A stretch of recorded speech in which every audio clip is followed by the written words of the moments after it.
आणि त्या ठिकाणी सांगितलं लाडकी बहीण योजना बंद करा.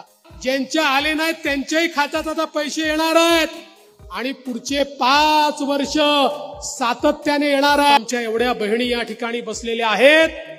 आपल्या सरकारने लाडकी बहीणचा कार्यक्रम सुरू केला. आमच्या बहिणींना पैसे मिळाले की नाही? ज्यांना मिळाले हात वर करा. ज्यांच्या खात्यात पैसे आले हात वर करा. बघा, सगळ्या बहिणींच्या खात्यामध्ये पैसे आले आहेत. बहिणींनो, काळजी करू नका. ज्यांच्या आले नाहीत त्यांच्याही खात्यात आता पैसे येणार आहेत आणि पुढचे 5 वर्ष सातत्याने येणार आहेत. कारण आम्हाला माहिती आहे तुमच्या आशीर्वादाने पुन्हा एकदा आपलं सरकार येणार आहे. 5 वर्षांनी पुन्हा तुम्ही आशीर्वाद दिला की पुन्हा 5 वर्ष हे पैसे आपल्या खात्यामध्ये येणार आहे. आणि मुख्यमंत्र्यांनी घोषणा पण केली आहे, भविष्यामध्ये आमची जशी स्थिती चांगली होईल आम्ही ते वाढवणार आहोत. आणि एवढंच नाही, आज आपल्याला माहिती आहे आपण आपल्या मुलींकरता उच्च शिक्षण मोफत केलेलं आहे.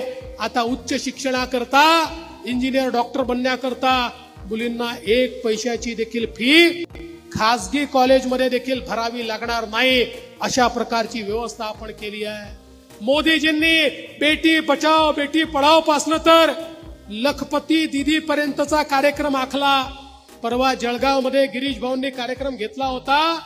11 लाख महाराष्ट्रातल्या भगिनी होत्या ज्या तुमच्या आमच्या सारख्या 2 वर्षापूर्वी त्या ठिकाणी 1500 रुपये देखील कमवत नव्हत्या. आज त्या भगिनी लखपती दीदी झाल्या आहे. कोणी वर्षाला 4 लाख कमवत आहे, कोणी 2 लाख कमवत आहे, कोणी 8 लाख कमवत आहे. मोदीजींनी सांगितलं देशामध्ये 3 कोटी लखपती दीदी बनवायच्या आहेत. आम्ही ठरवलाय पहिल्या टप्प्यात महाराष्ट्रात 25 लाख आणि मग 1 कोटी आमच्या भगिनींना लखपती दीदी बनवायचं आहे. म्हणजे वर्षाला त्यांचं स्वतःचं इन्कम प्रत्येक वर्षी 1 लाखापेक्षा कमी असणार नाही. अशा लखपती दीदी आपण त्या ठिकाणी तयार करतो. माझ्या भगिनींनो, आज राज्य सरकारने घेतलेला एक निर्णय हा बहिणींना पुढे नेणारा निर्णय.